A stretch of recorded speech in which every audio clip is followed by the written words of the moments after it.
My name is Sally, and I am 42 years old, and I am an office worker. I am also a childhood friend of my husband, and our parents live close by. I have taken over the family business, and although we are divorced, Steve and I are still living in the same city. When I got divorced from Steve, I thought about moving away from this city because I didn't want to see his face anymore. However, because I love the schooling system of our district, I bought a used apartment in the same city and lived there. The reason why Steve and I got divorced was due to Steve's infidelity. He was cheating on me. From the very beginning of our marriage, we both worked. We also cooperated in housework, to be fair. Our daughter, Angelica, had been in daycare since she was 3 months old. Steve had taken over his family ironworking business, and since the company was in a very difficult situation, he wasn't getting any decent salary. Steve and I went to negotiate with Charles and Robin, my parents-in-law, several times, but they just said, "We can't give you any more because the company is not doing well." However, our family still had to make a living, so we thought about Steve changing his jobs. However, Steve would not actually take action of changing his job by saying, "If my parents ask me to do something, I can't say no." Then, 6 months before our divorce, things happened.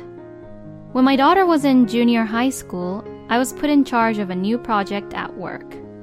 I had several opportunities to work on projects before, but I kept turning them down because Angelica was still young, and I thought the mother should be around when the child is young. However, my daughter is in middle school. With my daughter's and my husband's consent, I was able to take on the project. This inevitably meant that I would not be able to do family chores as much as I had in the past. There were days at work when I had to stay late and wasn't able to come back until the next day. In the midst of all this, my daughter helped me with household chores and did the cookings. Steve was cooperative in the beginning, but he took advantage of my lack of attention and stopped doing more and more of the household chores, let alone taking out the garbage, which was his responsibility to do so. I was unaware of this and just worked very hard at work every day. Then one day, a month before our divorce, my daughter asked me to make time to talk to her. I immediately left work on the dot to make time for Angelica. Then, my husband was not there, even though it was time for him to come home. I asked my daughter, "Is your father late today?"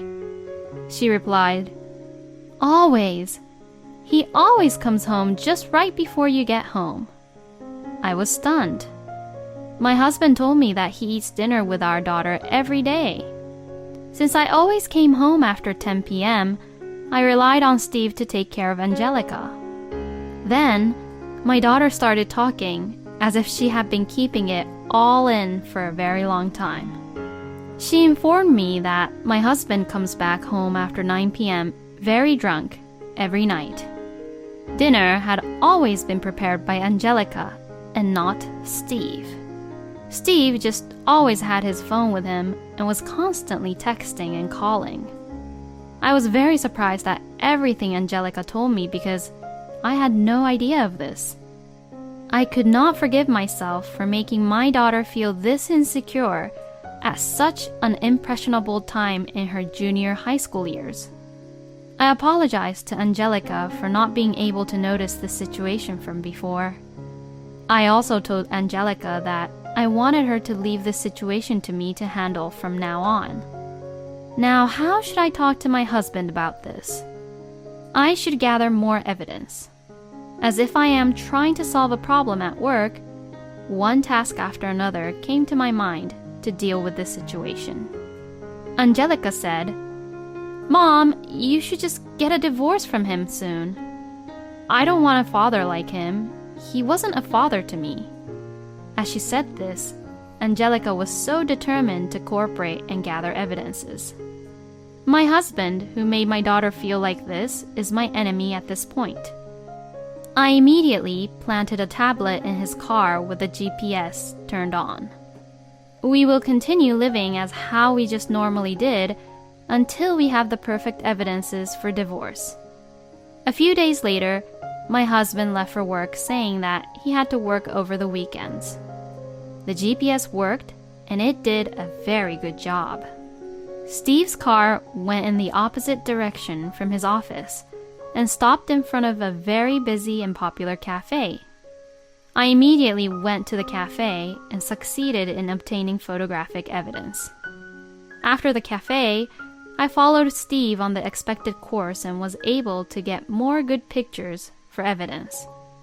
And that night, I confronted my husband, who had deliberately came home in his work clothes with the evidence photos, and questioned him. Steve turned pale, and he was speechless. When I was talking to him about what I was planning for our future, I was surprisingly calm and nonchalant. I told him that I knew how he hasn't been taking care of Angelica and just forced her to do all of the household chores on her. I also told him that I knew that he has been just paying attention to his phone, rather his daughter, at her sensitive times. I also told him what I saw during the day. My husband apologized in tears, but I did not have the capacity to forgive him. Then, I signed the divorce papers I had prepared and decided for both of us to go back to both of our parents' house to tell them of the news. When I told Angelica beforehand about actually divorcing her father, she agreed to it as long as I promised her that I would get the custody of her. From there, the things proceeded at a steady pace. My in-laws wanted us to work it out and to avoid the divorce somehow. But once they realized that Steve's infidelity was the cause, Charles and Robin stopped saying anything. When Charles and Robin were convinced, the situation proceeded at a faster pace. My parents said, "You are always welcomed at our place." But Angelica said, "I want to live with you, just the two of us. I will help you with the household chores." So, Angelica and I started looking for a place to live with just the two of us. We were excited to look for a place that was close to Angelica's junior high school and wanted to find a fully furnished and stylish place. Then, we found a very stylishly renovated used apartment. We both loved and agreed on that place. We decided to take the plunge and buy this place. Thankfully, I had a job, so we bought it with a mortgage, which was about the same price as the rent. Steve went back to Charles and Robin's place. From then, I really enjoyed living with my daughter and was happy to see that my daughter, who was so small and young, had grown up into a person who I could talk to about anything like a friend. A few months later, one day, while I was leading such a busy but happy life, I received a phone call from my parents' house. "Hey, Sally, Steve and Robin just abruptly came to our house. They are saying that they were trying to contact you but couldn't reach you. What should I do? Should I just make them leave?" I was shocked, but decided to head to my parents' house. I had indeed blocked all means of communication from my ex-husband, and I thought it was my fault that he couldn't get in touch with me. I rushed to my parents' house as soon as I got the call because it was only a 5-minute drive. When I arrived at my parents' house, my mother approached me with a wry smile.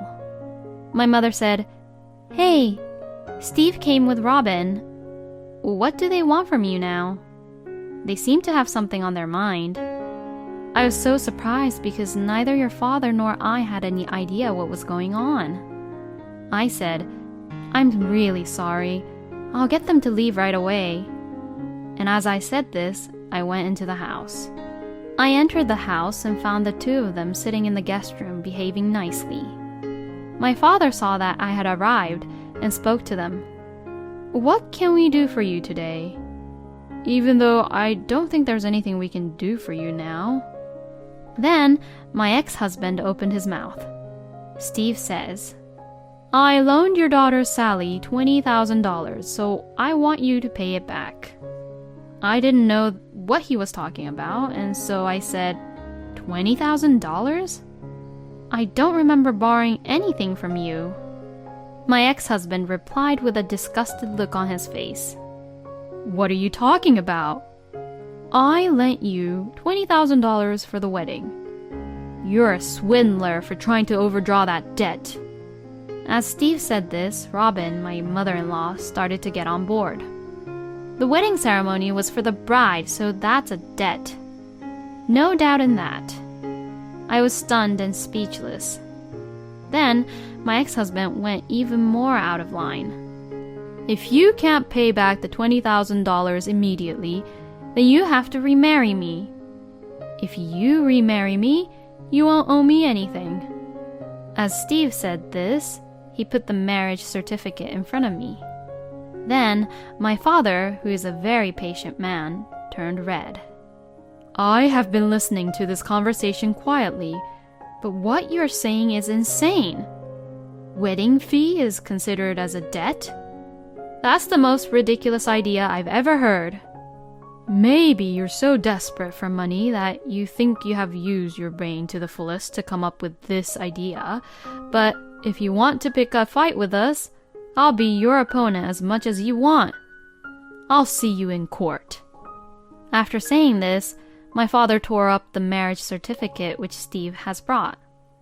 I was startled, but my father brought me back to my senses. "Wedding fee is debt. Then I'll have to charge you, Steve, for 15 years of our married life because you couldn't even make enough money to support you or Angelica and I on a salary like a high school student's part-time job. I'm sure $20,000 won't be enough to repay my charges against you, but are you ready for it? And to remarry you? I'm sorry, but I don't even want to see your face again. Remarry the woman who you are having an affair behind my back." Then, my ex-husband said with tears in his eyes, "I lost in touch with her right after we got our divorce. We were nothing so serious, so I don't have any problem that I cannot contact her anymore." Then my ex-mother-in-law opened her mouth. "My son is not the only one to blame for the affair. I think it was the fact that you were always away at work, working, instead of taking care of the family in the first place." I tried my best to hold back my laughter. No, I think it's your son's fault no matter what you think. He is the one who had an affair with another woman when he was married to me, and that is the fact. He had a family to take care but didn't, and just fooled around with another woman. Are you out of your mind? Then my husband looked embarrassed and spoke. "Fine, we don't have to remarry. We want you to lend us some money." I knew it. He was here for the money after all. I knew that I had more money than he did, and I also knew that Steve had a habit of spending more money than he could afford. I sighed. "I'm sorry, but I can't help you with your request. We are not a bank, nor we are your moneylender. If you don't have money, you have no choice but to live frugally. Please leave." As I said this, Robin said, "Just $10,000. No, even $5,000 will do. Please lend us. Our company went out of business and we can't make ends meet." When I tried to refuse, my father said and asked my mother, "Sandra, please pack something to eat. Pack for 3 people." My mother willingly started to prepare. My father spoke. "That's all we can do. We have taught our daughter to help people in need. But we didn't teach our daughter to do what she is told to do, but just to be a help and support. I believe and felt that our daughter, Sally, has grown up to be a very strong adult. Please take home these home-cooked meals for my wife today that I am so proud of. And don't ever get involved with my family ever again." And with that, he opened the door for them and urged them to leave. Steve and Robin just took the supper from my mother, which she had prepared for them, and left hurriedly. After seeing them off, my parents and I looked at each other. I started to laugh and said, "What was that?" I couldn't believe what had just happened now. I thought I was in some kind of drama on a TV show. My father replied, "It's probably much more spectacular than a bad drama on a TV show. Anyways, that's my girl. You've gotten so strong." My mother said, "You really have grown strong." I was so surprised, and I was very proud of what I saw today. What should I do now that I've packed all the dishes for dinner for them? She said this and laughed. To that, I said, "I'll bring Angelica now, and we can all go out for dinner. I've caused you so much trouble, so let me at least buy you 2 dinner. I don't want to owe you anything." When I said this, my parents were both very happy with the idea. Of course, we talked about what had happened over dinner. Later, I heard that my ex-husband's ironworks business had gone bankrupt. Steve, who only had a work experience from there, started working somewhere else. But his absenteeism was so noticeable that he soon got fired from the new job. The place where Steve's parents' house used to be had become a vacant lot before I knew it. And as for me, I am as busy as ever. My daughter, Angelica, is growing up obediently and has not yet entered the rebellious phase. I hope that one day Angelica will marry a wonderful man who is nothing like her father.